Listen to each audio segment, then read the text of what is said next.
আসসালামু আলাইকুম রহমতুল্লাহি ওবারাকাতুহ। আশা করি সবাই ভালো আছেন। তো আজকে লাইভে আসার মূল কারণ হলো, একটু আগে বাংলাদেশ বনাম আফগানিস্তানের মধ্যে একটি খেলা শেষ হয়েছে, সুপার 8-এর খেলা। সেখানে অসম্ভব সুন্দর বাংলাদেশ খেলছে, যা অকল্পনীয় এবং যা আমরা প্রাপ্যই বলা চলে। এইসব খেলা দেখতে দেখতে অভ্যস্ত।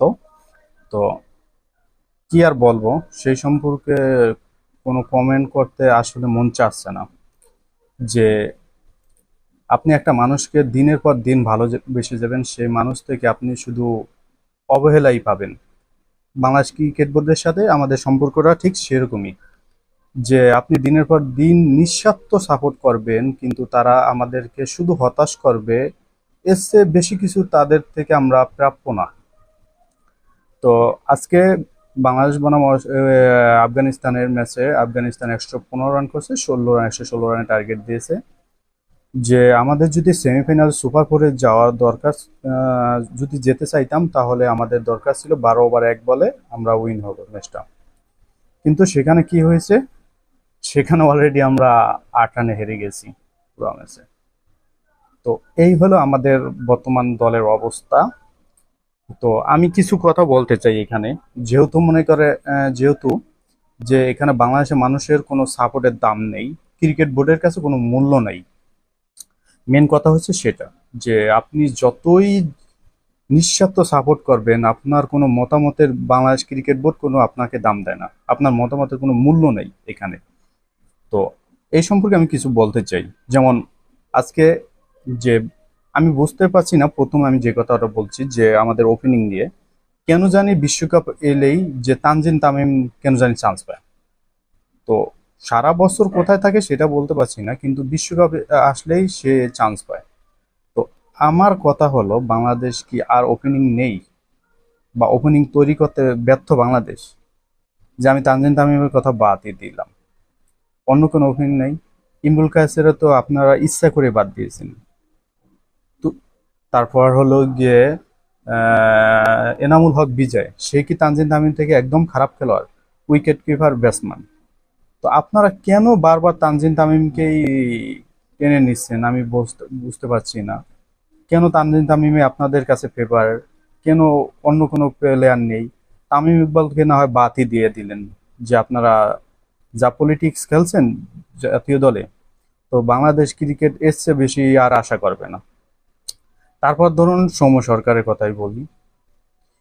মেহেদী মিরাজের পরিবর্তে সৌম্য সরকারকে দলে নিলেন, অটো ফেভার। কি আর বলবো, অটো ফেভার তো অটো ফেভার। তো অপো ফেভারের আজকে যা খেলছে 10 বলে 10, যেখানে 12 ওভার 1 বলে বাংলাদেশ জেতার কথা, সেখানে টেস্টও তো মানুষ এসছে ভালো কিছু খেলে নাকি? তো টেস্টে তো ভালো কিছু খেলার কথা এসছে বাংলা, যে টেস্টও তো মিনিমাম তো কত, 10 বলে 12-14 তো নেওয়ার কথা, কিন্তু সে টি20-র মতো, যেখানে টি10 খেলার কথা, 10 ওভারের মতো খেলার কথা, যেখানে অর্থাৎ 12 ওভার 1 বলে, সেখানে তিনি টেস্টে তো খারাপ খেলছে। তারপর ধরি আমাদের বিশ্বসেরা অলরাউন্ডার সাকিব আল হাসান। এখন সাকিব আল হাসান অনেকেরই ফেভারিট খেলোয়াড় একজন, অনেকেরই বিশ্বসেরা অলরাউন্ডার, অনেকেরই পছন্দের একজন প্লেয়ার। তার সম্পর্কে কমেন্ট করার মতো কিছু নেই আমার, কিন্তু হলো গিয়া তিনি বেশ কিছুটা ম্যাচ খেলছে দায়িত্বহীনতার হিসাবে।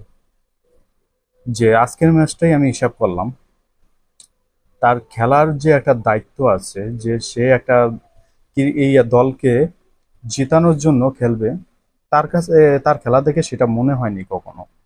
সে খেলছে নিজের জন্য। হয়তো আমার মনে হয় সে মনে করে কোনো তাড়া ছিল, অথবা কোনো কোথাও যাওয়ার একটা তাড়া ছিল, সেজন্য এরকম খেলছে আমার মনে হয় যেটা। তো আমি এটাকে দায়িত্বহীনতা ছাড়া আর কিছু বলবো না। তারপর আমাদের আছে বিশ্বসেরা অধিনায়ক, কি বলবো, নাজমুল হাসান শান্ত, যেটা। তো শান্তকে নিয়ে কি বলবো, আগে তাকে আমরা লর্ড বলতাম, বেশ কিছুদিন ভালোই খেলছিল, কিন্তু জানি না কি জন্য অধিনায়ক সে পেয়েছে 3 ফর্মেটেই, সেটা আবার 1 ফর্মেট না, 3 ফর্মেটে অধিনায়ক পেয়েছে। কিন্তু কি খেলছে সে, 5 বলে 5। কি আর বলবো, আমরা হতাশ, সত্যি হতাশ।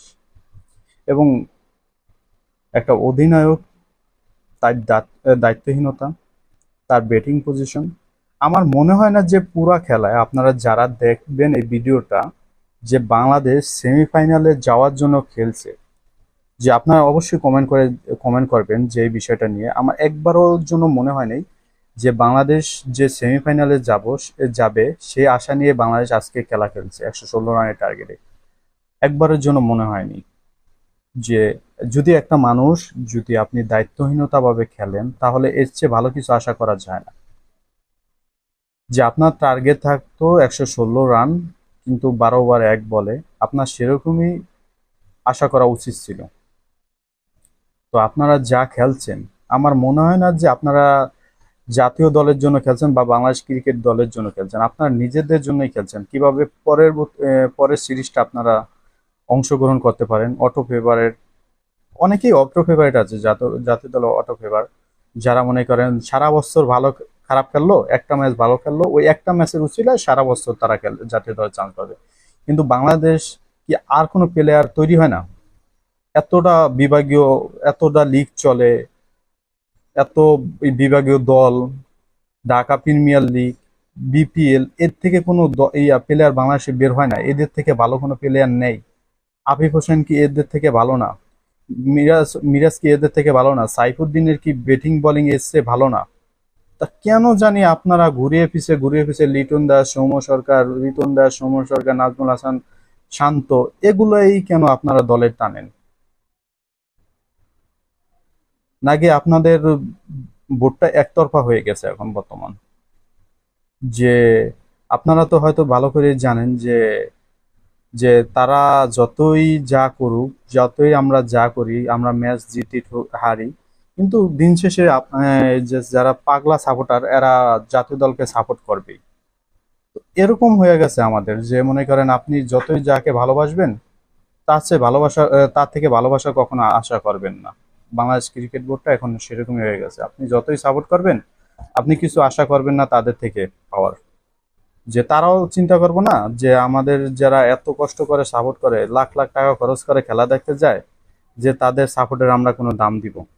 তাদের একবারের জন্য এগুলো মনে হয় না। তারা টাকার জন্য ক্রিকেট খেলে, তারা স্পন্সর পাওয়ার জন্য ক্রিকেট খেলে, তারা বিজ্ঞাপন পাওয়ার জন্য ক্রিকেট খেলে। আজকের খেলা আজকের খেলা দেখে মনে হয় যে এদেরকে যদি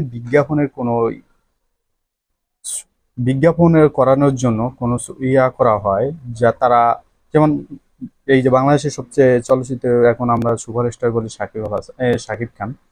শাকিব খানকে যদি একটা শট দেওয়ার জন্য 10-15 বার রিহার্সেল করতে হয়, কিন্তু বাংলাদেশ জাতীয় দলের ক্রিকেটারদের, ওদেরকে যদি চলচ্চিত্রে কোনো করা হয়, তো তাদের কোনো করা লাগে না। অর্থাৎ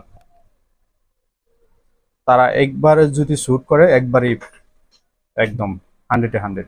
এই হচ্ছে বাংলাদেশ ক্রিকেট বোর্ডের বর্তমান অবস্থান।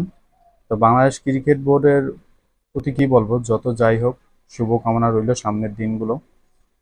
তো আমরা যা বলি, আমাদের কথার কোনো দাম নেই, সাধারণ মানুষের কথার দাম নেই, কোনো দর্শকের কথার দাম নেই, কোনো সাপোর্টারদের কথার দাম নেই। শুধু শুধু আমরা নিজেরা বগর বগর করবো, শেষ করব। তো তো এটা হচ্ছে মনের সান্ত্বনা। আসলে আমার একটা স্বাধীনতা আছে যে মনের কিছু ভাব প্রকাশ করার, সেই স্বাধীনতাটা প্রকাশ করলাম। এসে আর কি বলবো। তো বাংলাদেশ ক্রিকেট বোর্ড সামনের দিকে এগিয়ে যাও, শুভকামনা রইল। আর কিছু বলার নেই। তো আজকের ভিডিও এ পর্যন্ত। সবাই ভালো থাকবেন, সুস্থ থাকবেন। আল্লাহ হাফেজ। আসসালামু আলাইকুম রহমতুল্লাহ।